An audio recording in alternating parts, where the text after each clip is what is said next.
Hey guys, Mr. Happy here, and in this video I'm just going to share some of the details with you guys that we got from Yoshi P about patch 2.4 and a few other things. This information comes from the Tokyo Game Show, which just concluded this last weekend. Now, there wasn't a plethora of new information, but there were some new things, and especially some new videos that you're definitely going to want to check out. So before I give you some of the substance as to what was in it, which by the way, there wasn't a whole lot of substance, it felt more like a convention panel. I saw somebody in the Twitch chat call it that, and I really liked that comparison. So that's what I am going to relate it to. It was not really much of a live letter. And it wasn't aired on Twitch or anything. It was strictly aired on Nico Nico for the Tokyo Game Show. So there isn't really too much that we could gather from this. We still know that patch 2.4 is planned for about a month from the release of patch 2.38, which could coincide with the North American Fan Festival, so I'm interested to see what the release date is actually going to be. Now, as you can see, sorry, I just hit something if you heard a little bit of a bump. You can see we got a bunch of new videos. We got a new Tokyo Game Show trailer, but to be honest, the first, I guess, minute of it is just taking some things from one of the old trailers that we've already experienced, and then at the end they kind of just throw on Rogue, Ninja, and Shiva. So I'm not going to play it. You can check it out, but to be honest, you're just going to see a little bit more of the footage you've already seen. A little bit more of Shiva, what looks to be her intro, which is cool, but it's not really much of, it's not much of a 2.4 trailer. It's just a Final Fantasy XIV general trailer. Now, the big thing we finally got to find out is what are the new hard mode dungeons? What are the new dungeons that we're probably going to be grinding out quite a bit? So, our answers were actually pretty good. First is Snowcloak is going to be the new unique dungeon, and some of you may know Snowcloak. It's on the map in Coerthas, so I'm actually very excited to get to explore that as a dungeon. I didn't expect that we were going to get to explore it as a dungeon. We have Sastasha hard mode, which looks very well redone, and then we have, and don't panic when I say this one, Sunken Temple of Karn hard mode. Now, I know a lot of people are probably like, ugh, but just think about the other normal dungeons that you may have hated leveling up, and how the hard mode versions aren't really as difficult as those because you can outgear them so heavily. Just keep that in mind when you think about your hatred towards Karn. Now, there's a motorcycle just drove by. You guys might have been able to hear that. Now, one thing I would love to praise is not only the design of Snowcloak and the new two hard mode dungeons. They look similar enough to their themes, but they tack on this they sort of look massive in scale, way more. It's similar to the dungeon that just came out with the Kraken. Why can't I remember this? Hullbreaker Isle. I don't know why I can remember that right now. And one of the things I have to praise the most is the music. Now, we all know that Final Fantasy music is usually pretty good. You hit, you miss on some, but for the most part, a lot of people enjoy it. And the biggest thing I want to say is, it seems that each of these dungeons has its own theme. They are not reusing the generic hard mode dungeon theme that they've used in the past. At least the video leads me to believe that. The Snowcloak theme is beautiful, on par with the Lost City of Amdapor theme, in my opinion. Sastasha theme and design looks fantastic. I'm really looking forward to getting in there and seeing what it actually looks like from a player perspective, from experience, I guess I want to say. And Karn, honestly, also looks and sounds really, really good. Again, what seems to be an original theme is going to be playing throughout all of that. Now it's just a matter of if the bosses are going to allow that theme to be played throughout the entire time. I can hear my nephew getting kind of excited, so you might hear loud screams because he goes, ah, whenever he's really excited. So overall, I thought the dungeons looked phenomenal, sounded phenomenal. Probably, again, just going to be sort of, we'll end up there as part of our expert roulette. They're not going to be a core point of the new endgame super difficult content. It's just going to be the things for people who want to clear some dungeons, which is good because, you know what, it's a formula that's worked great in the past, and it's a formula that's still working now, and it'll work for this. I'm assuming it'll work for this. I'm guessing we're going to have I-90 gear in it, but they didn't tell us any of that. Now, scrolling down a little bit more, we have the AFFXIV Amphitheater, aka Shiva. I'm never going to call it that ever again because that is a crazy mouthful of a name. Now, it is a circle, and I got a tweet just as I was about to record that says, it's another circle. It's like, circles are symmetrical. Well, then again, so are squares. Rectangles are symmetrical one way. never mind, we're getting off topic right now. Regardless of being a circle, just like most of the other Primal arenas, it looks gorgeous. It's in a giant, well, amphitheater. I can't pronounce that word, so I apologize. I messed it up like 3 times already. So, yeah, again, looking forward to it. Want to hear the music. We didn't get to see any mechanics of Shiva. We didn't get to find out her item level or anything like that. So it was really just a quick visual alert on what it looks like. Again, click the video if you want to see what it looks like. I will include a link to this in the description below this page that I'm looking at right now. And I know I've said that a lot in the past week and failed to deliver. I've always had to have somebody remind me in the comments. I really apologize for that. I've been really off my game this last week, but I'll do my best to remember it in this video. And then the last thing is they did a short job trailer for Ninja. It's similar to the job trailer that they did for all the jobs before the game actually released. So there's not really too much that we can... Oh, there's a dog outside. That's what that noise is. I thought it was my nephew. I'm already in the middle of the recording. It just shows off a few of the abilities. So if you're a little bit more curious about what they look like, then check that out. Now, as for the substance between all of these videos, there really wasn't too much. They answered a lot of 2.3 questions that the community was asking about. You know, they asked about why is personal housing the way it is. In fact, it was really funny because the slides actually all showed the question in Japanese and then showed it in English below, which was awesome because it allowed fans, even though it was only aired on Nico Nico, anybody who could watch it who at least spoke one of the 2 languages, it wasn't just pure Japanese, was I guess the point I'm trying to make. You were able to follow along with it because it was so visually representing as opposed to just being all, you know, speech, which is the way the Tokyo Game, Tokyo Game Show, the way the live letters usually are. Of course, he gave his reasons for a bunch of things like that. I have all the information. I would like to give a special shout out to, and I always mess up your name, I'm sorry, Sig Necro. It's actually somebody from my chat who said that, you know, after Reinhardt got hired by Square Enix, he couldn't do the translation anymore. They stepped up and said, yeah, I'll give it a try. And they've done a phenomenal job at doing the translation. They did an amazing job last night. And I just want to give you a special thank you for, please, everybody, if you would like, please go follow them on Twitter, on Twitch. I'll include those links in the description, and I'll try and remember those as well.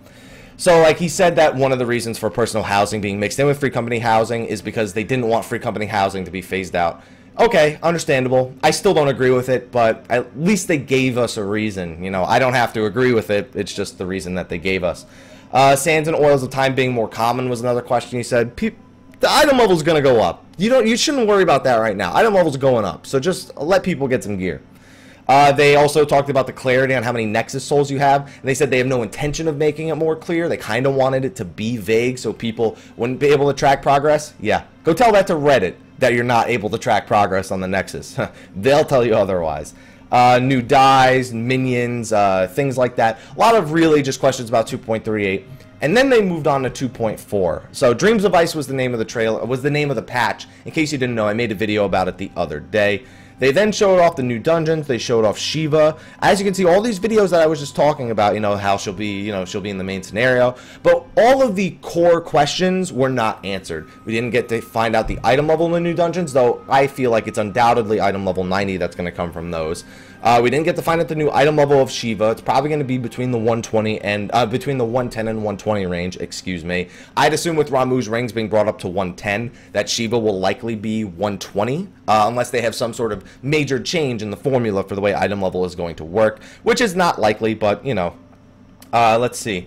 There will be new weapons. It won't be max item level, but the items will be useful moving forward. So that's what the answer sort of was. What kind of loot will she have? Apparently she will have weapons, which has become pretty much a staple since Leviathan. You know, Ramuh has weapons, Leviathan has weapons. I guess it's just a question of, will it be 110 weapons or 120 weapons or 115 weapons, anything along those lines? Because Ramuh, even though his rings got buffed, his weapons are still only item level 100, so it's kind of hard to really tell where they plan to go with Shiva. They've tried a lot of different things to the last few primals. So far, I feel like the most successful thing they've done was the first 3 extreme primals, where they each drop accessories, but beating all 3 of them collectively rewarded a weapon. So far, I feel like that's the system that's been appreciated the most by the community, other than the fact that I can never get rid of that quest when I'm in Mordona. So, and somebody even asked if there would be a weekly quest for the 3, but they said that they're not planning one for Leviathan, Ramuh, and Shiva. They said that they have other ideas to get new items into the upcoming patch.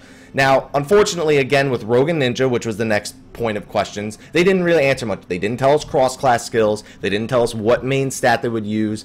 But of course, everyone's still discussing those things. I am still a firm believer of strength and that their subclasses will be along the lines of Pugilist and Marauder, maybe Pugilist and Lancer, if they don't give them any sort of innate TP regen, but it's looking like they will get some sort of innate TP regen. We just don't know for sure right now. And then if by some miracle they end up using Dex, Hawkeye, having Archer as a subclass would be a good idea. With the throwing items, it makes sense to have Archer as a subclass. And on top of that, it would make Hawkeye far more useful because 100% accuracy is great and all, but most people don't purposely bring less accuracy to use Hawkeye.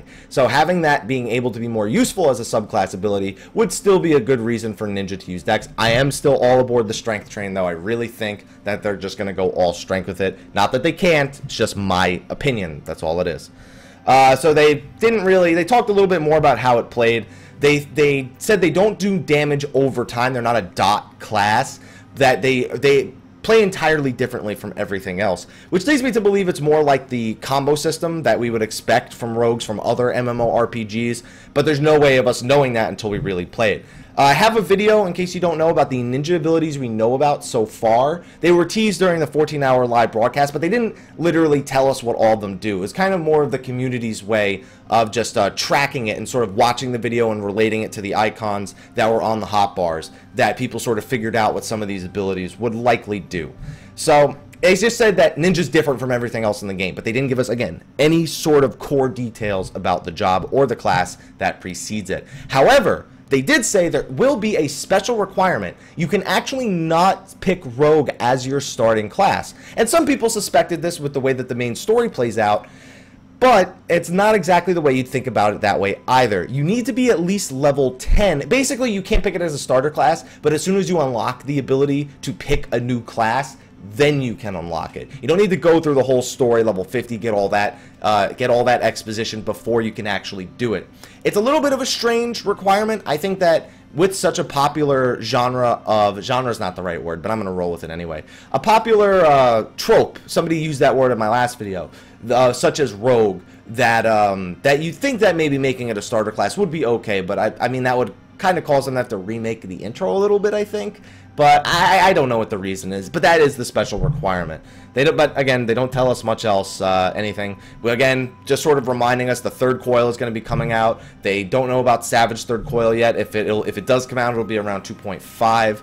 Can we find out about coil without doing it after it's done? That's for people who aren't hardcore raiders but are really interested in the story of the game. It's a fair question, and he said that they have things planned. We don't know exactly how it's going to work. They even went as far as to say that they may even make Labyrinth of the Ancients doable with less people, less than 24 people, which would be really cool. I don't know exactly how it would work, but that is a good idea, considering that at this point it can be sometimes difficult to get a party for Labyrinth of the Ancients.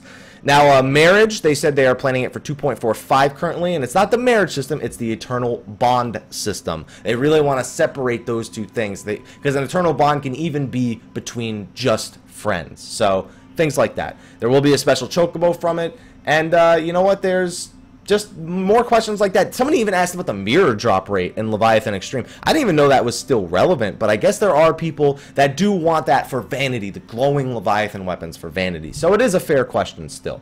They also asked about Savage Mode Primals, and they just said that they really don't have any plans for it right now, just because it's kind of hard to get, like, they can't just keep, they basically just said we can't keep just making new difficulties for these primals. Like, we can't just keep doing that. We have the formula for the difficulties that people can do at level 50. We can't just keep tacking it on, and it'll basically make it look like they have no idea on what to release, so they're just re-releasing old content. Wolf's Den matchmaking, they said they have a lot of plans for PvP moving forward. We've heard in the past that they are planning to add new maps to it, new rules, ranking systems, and even new PvP ranks. That I am not looking forward to. Are you PvP rank 40? Well, you might be going up to PvP rank 50 soon. At least that's how they made it sound. They could have maybe meant PvP ratings like they have on the Lodestone for Frontlines, but they said rankings, so that's unfortunately what comes to my mind. So we have all these things coming. We have This screenshot I believe I have right here. I don't remember if I have the screenshot for this, but if not, I'll just I'll put something else on. You can just see me on the screen right now. I'll just list everything. New class job, Rogue Ninja, Shiva hard and extreme, Snowcloak dungeon, Sastasha hard mode, Karn hard mode, new housing awards, new main scenario quest, new Hildebrand quest, the final coil of Bahamut, a new tombstone, new PvP ranks, and an item level increase. They also gave us a bunch of new information about the fan festival, but because that doesn't apply to everybody, I won't include that in this video. That information will likely be on the fan festival forums on the official Final Fantasy XIV forums. They also had a few other little details, like a new Delivery Moogle plushie that will be available at the fan festival and then on the store afterwards. So if you're a collector of those things, it can be good for you. A new art book, a new CD that's going to be performed by the special band The Primals. Soken's been working on that, and I'm hoping that the CD comes with a wind-up Soken. Make it happen, guys. Tell Square Enix we want to wind up Soken. If you don't know who he is, go find out who he is, and then tell. That's probably not even how you pronounce his name, but go tell everybody that that's what you want, because we all want it. Yeah, so art book, CD, new Delivery Moogle plushie, Delivery Moogle plushie, not plushel. Oh, and the art book is going to come with a wind-up Enterprise with a little tiny Sid driving it, a minion for in the game. We at least know that. So, and then they just went a few things. All Saints Wake is going to have witch costumes this year. We'll find out more about that in a little bit later. And then they just finished up and they said thank you for watching and all that stuff. So it was a lot of marketing, not so much substance as we were hoping. But then again, considering that it wasn't really meant to be a widespread amount of information, I feel like it might have been okay. I'm hoping that we'll get a little bit more. Maybe the patch 2.4 website hopefully will be up in the next week or two. But I will keep you guys updated if anything else comes up. But anyway, guys, let me know what you think about these trailers after you watch them for the new dungeons, for the game, for Shiva, for Rogue Ninja, and any of the other substance. I'm going to include the following links below the stream one last time. A link to all these videos. Oh, my nephew is crying. Makes me sad. A link to the live translation that Sig did. Sig is the nickname for the full name, for Sig's full name. And that's pretty much all you really need. Actually, I don't know why I thought I was going to list this like massive list of things that, you know what, I'm going to check Reddit to see if anybody did a compilation of all of these slides, because somebody usually does that on Reddit, and if I find that, I'll include that in the description as well. But anyway, guys, thank you for watching. Be sure to like, favorite, subscribe, and share for more Final Fantasy XIV videos. I will see you guys next time, and until then, take care.